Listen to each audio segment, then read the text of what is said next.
Myself Neelam Nanda, which is affiliated to Guru Gobind Singh Indraprastha University. Hello friends, welcome to EPG Pathshala. Today we are going to discuss mitigating social exclusion through social interaction. In this lecture, we will learn how social exclusion can be mitigated through social interaction. Here, we need to understand the two key concepts, social exclusion and social interaction, and how these two terms are interrelated. In order to understand social exclusion, we need to focus on social differentiation that leads to social inequality. Social inequality leads to social problem. From the beginning of the urban societies, cities have been placed in which social differences have appeared most striking. Poverty and wealth, hopelessness and power, social disrespect and esteem. All such differences may simply have contributed to the tapestry of urban color, but since the beginning of the modern urbanization, they have developed into serious social problems. It is essential for you to know how the concept of social exclusion was theorized and finally how it was used in communication studies. We will learn the relevance of social exclusion in various theoretical approaches to communication. The lecture aims to bring a significant change in our understanding of social exclusion, marginally deprivation and poverty in relevance to social interaction. Concept of poverty, marginalization and the deprivation. In the early ages of modernization, a simple concept of poverty was sufficient enough to describe the phenomena of social inequality. However, poverty discourse is often perceived as one-dimensional, reduced only to material deprivation, and secondly, poverty is a static concept. It describes a certain state of individual rather than the process of becoming poor. For these reasons, another concept of multidimensional, more dynamic and less value burdened was needed.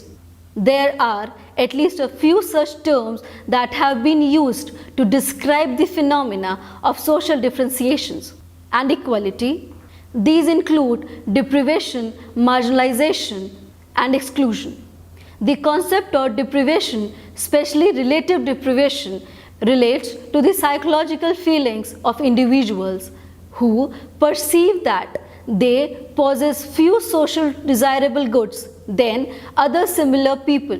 The next alternative term, marginalization, originated as sociological concept from the media of the marginal man, presented by Robert Park in 1928 in his work Migration and Marginal Man, which attempts to explain the inconsistencies in the perceived value of individuals via reference to their social class, ethnicity, race, or culture. Park believed marginality results when individuals in migrant groups are barred by the prejudice from complete acceptance into dominant culture. The concept of marginality has since entered the sociological canon and continues to preoccupy sociologists. The frequency of marginality appears to have increased with the emergence of modern city, where the change and mobility are the norms. The structure of marginality reveals the four theoretical pure responses like pause, return, transcendence, and assimilation. Assimilation denotes the marginal person's absorption of the host culture standard in course of which he or she may sacrifice the beliefs and the practices of the original culture. The marginalization provides a more dimensional perspective than the concept of poverty. Dickie Clark, 1966, Germany, 1980, and it describes the structural situation of marginalized individuals and groups as well. The metaphor of living on the margins of society means not only that one experiences social and the cultural barriers, but above all, emotional ones. Perhaps that is why marginalization, as both theoretical and an imperial concept, has not played a crucial role in the study of inequality. Concept of social exclusion, the concept of marginality, is also related to the social exclusion, which is usually defined as dynamic process of progressive multidimensional rupturing of the social bond of the individual and collective levels. The expression social exclusion is now widely employed in debate about the social politics of Europe. It is a new phase in English language argument, although it has a larger European history, particularly in France, where it has been used since 1970. To describe social integration, it has replaced the pejorative US import and underclass in the discussion about the poor in post-industrial society. Although the general idea of social exclusion began to emerge in France 1960, but it was not until 1980s that the social exclusion began to receive widespread use in the country. The term social exclusion is negligibly found in the work of social scientists in USA, but utilized extensively in Eastern Europe, Asia, Africa, and Central and South America. The concept of exclusion has had a greater career in both social research and social policy. It became more universal with time and came to be located at point of contact between sociology and social policy. The two words, social and exclusion, when we put together, conjoin society with the ongoing process as opposed to the timeless state. The term social exclusion is inherently dynamic, exclusive, happens in a time of history and determines the life of the individuals and collectivities who are excluded and of those individuals and collectivities who are not. Exclusions is something that is done by some people to other people.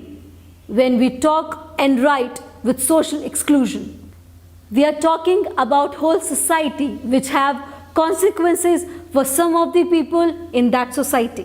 In other words, the term social exclusion was initially used to describe the social situation of the poor. The term had the same meaning for the European Commission, which introduced it in its document at the turn of 1990s. One of the striking examples of seizing on the exclusion discourse in the United Kingdom, where under the Labour Party came to power in 1990s and a social exclusion was brought into existence. Social exclusion merged as a meaningful concept at the end of 20th century. Since in 1980s there have been much talk of new poverty or an underclass immune of the benefits of economic growth. There is no doubt that the last few decades of economic restructuring, heightened migration and global capital mobility have made a predictable, collectively shared life course less sustainable, eliminating earlier expected career ladders and making sublabor and region economically expendable. Global integration is accompanied by local exclusion. Regions having trouble adapting to rapid social change lack the necessary networks and social relations to participate actively in the larger markets. Social exclusion is usually contrasted with the culture of poverty. This concept was introduced by the Oscar Lewis in his anthropological studies of 1959-1961 and of Puerto Rican family 1965-1968 and further developed in his later writing 1966, 1968 and 1969. He discussed 70 characteristics of the poor that can be grouped into 4 clusters: characteristics on individual level, the family level, local community level, and the level of relationship between the member of the subculture and larger society. He claimed that the culture of poverty, once it comes into existence, it tends to perpetuate itself from generation to generation because of its effect on the children. Social exclusion and so-called subaltern. The history of the marginalized people or caste can also be linked with the concepts of history from below, which later came to known as subaltern history. Debate or multiculturalism in the Western democracies have been fueled discussion of minority histories. As the writing of history has increasingly become entangled with so-called politics and production of identity. After the Second World War, the question has arisen, all democracies, including the history of nation, the need also to focus on the histories of groups previously left out from it. In the 1960s, this list usually contained name of subaltern social groups and classes, viz. From slaves, working classes, convicts, women, etc. This came to be known in 1970s as history from below, which include that so-called ethnic group, the indigenous people, children, old, gays and lesbians. The idea of subaltern discourse has been derived from Gramsci's wrestling classical Marxist interpretation of class consciousness and particularly from the problem of false consciousness. Subaltern discourse necessarily incorporates the rhymes and the states of hegemonically approved discourse with the counter rhymes of uniquely subaltern expressions. Gayatri Saprik's Can the Subaltern Speak? Sparked a critical debate on writing of the Indian subaltern group. Subaltern studies, as it is well known, in a series of publications in Indian history that had begun under the general editorship of Ranaji Gua in early 1980s. The Indian subaltern group critiqued the traditional Indian historiographic, both colonist and the nationalist, and also sought to combat all elitist bias in the writing of history. The main aim of this group of historians is to make these subaltern subject of history to state them as agent in the process of history, to listen to their voice, to take their experiences and thought. The first decade prominently features a keywords peasant, agrarian and the labor in articles, while the following decade an increase in mentality, imaginary and power. The term subaltern refers to the subordination of class, caste, gender, race, language and culture, and was used to signify the centrality of dominant-dominated relationship in history.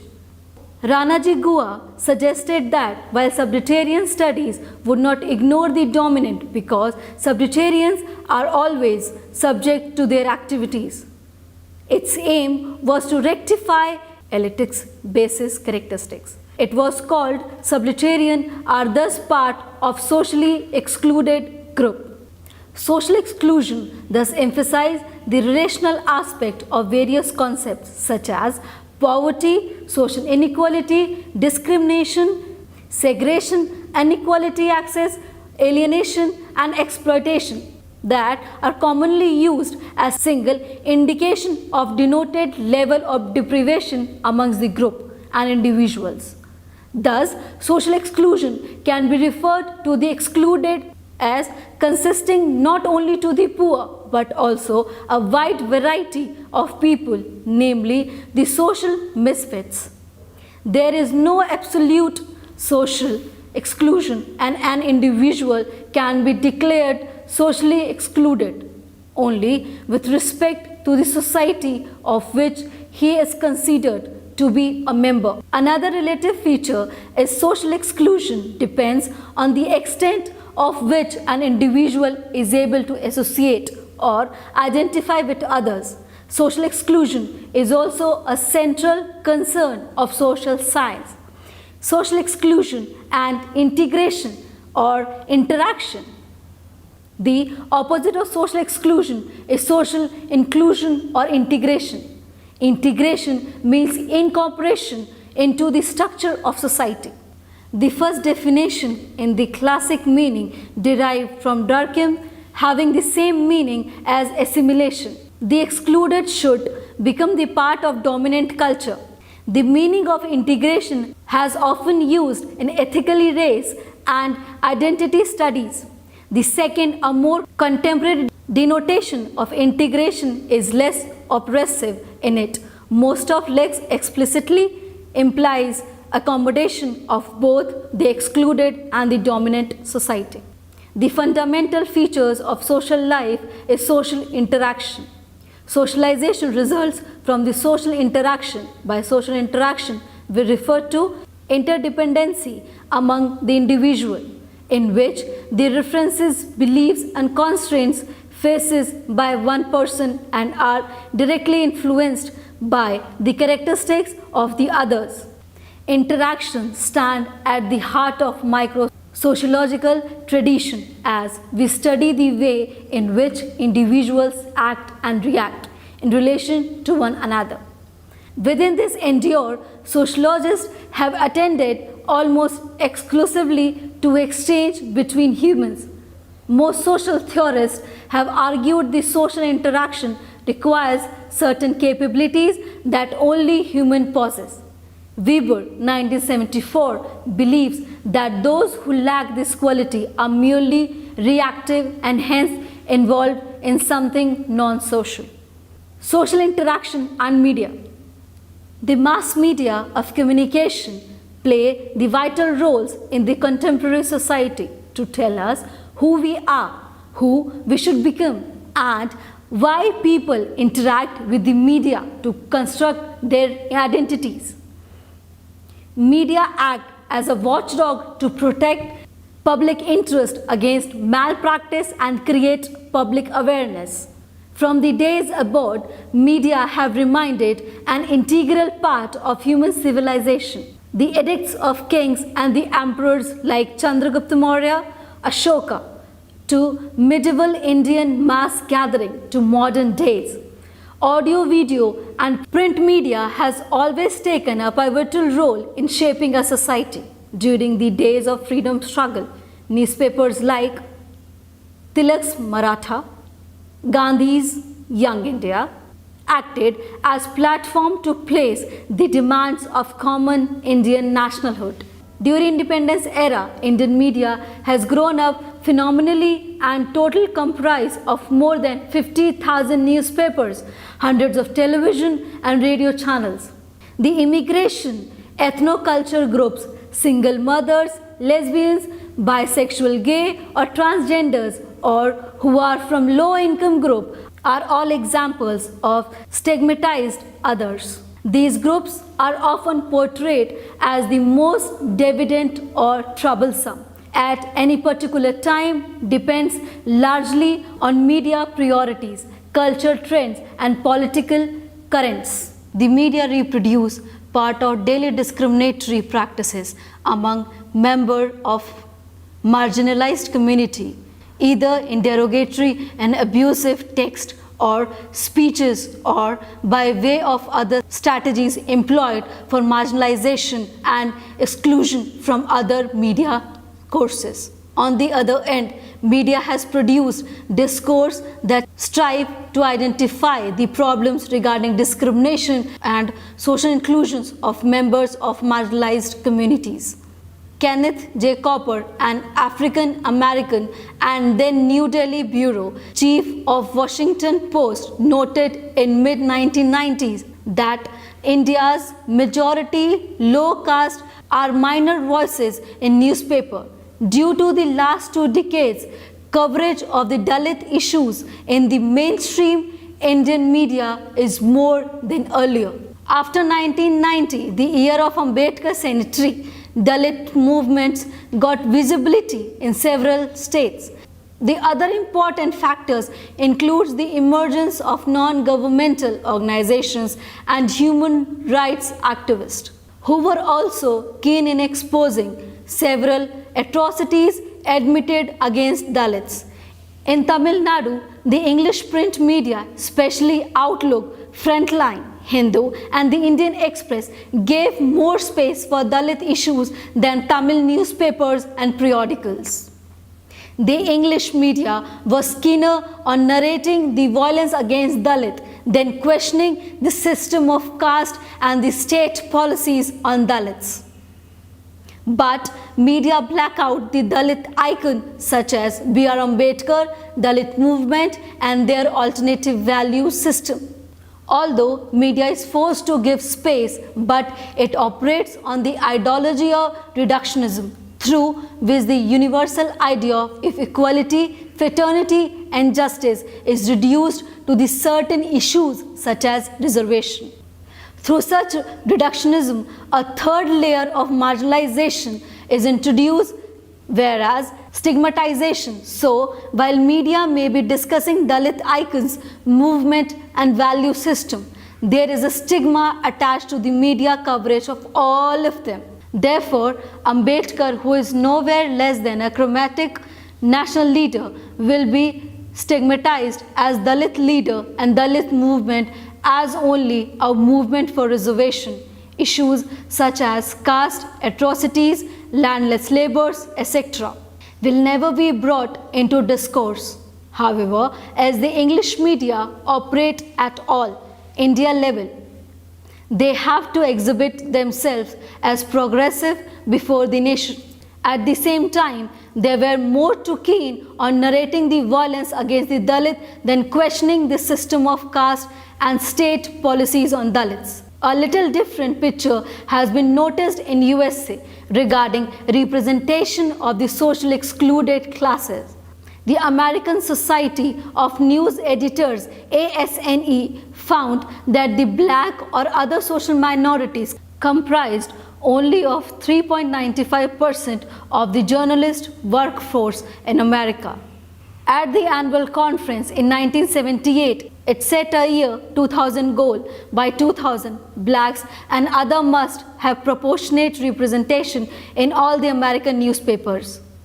To accomplish this goal, it was resolved that newspaper open a diversity department. Second, offer special scholarship to train black or other candidates in journalism and participate in annual newsroom, racial, ethnic census. The American module of diversity in newsroom is the best solution under representation of the Dalits in Indian media. This may raise a debate among the media owners about quality, availability, etc. But Indian media can't reject the issue simply by saying Dalits are not ready to take the job. However, the media owned by private had social responsibility to diversify their newsrooms. Thus, recruiting people from various social groups is not an easy process because journalism is a profession, so they must be trained by the profession. To accomplish this goal, the media should offer special scholarships to train Dalits, other candidates in journalism and organize job fairs to recruit them. In the context of Indian public, media makers a unique contribution to the politicization of personal experiences by exposing people to similar experiences of others. It is thought media coverage only that hated or ignorant attitude towards the marginalized communities of the society can be changed. Moreover, it was also the duty of the government, NGOs, as well as the mass media to create social awareness through various programs about the concept of social exclusion and beginning the social excluded class under equal footing with other privileged groups. The international mainstream media today actively seeks to incorporate the voices of marginalized groups and in doing so creates a two-way interaction as the journalist seeks to incorporate the marginalized in their rush to find news and the subterranean seeks new opportunities offers by the meditation to voice their opinion. Karl Marx point out the enduring difference between the representation speaking for and representation presenting again. Media narratives about subterranean can be seen a constant tussle between the two struggle of marginalized groups are often represented as performances concentrating on the affecting performative aspects. Summary. Let us now try and summarize what we discussed in the lecture. We have learned the concept of social exclusion and how it has been related in the process of social interaction through mass media. Although with social exclusion, we have learned the concept of social differentiations leading to inequality, marginality, poverty and deprivation. We have also learned how the concept of social exclusion deals with the culture of poverty and most importantly, how sublimity can be linked with social exclusion. In short, we have got an idea how the concept of marginality got represented in India. We should look into the role of media outside India, how they are solving other social exclusion through different programs. Do attempt the question in the self-evaluated content for further reading suggestions. Please refer to the third content. Thank you.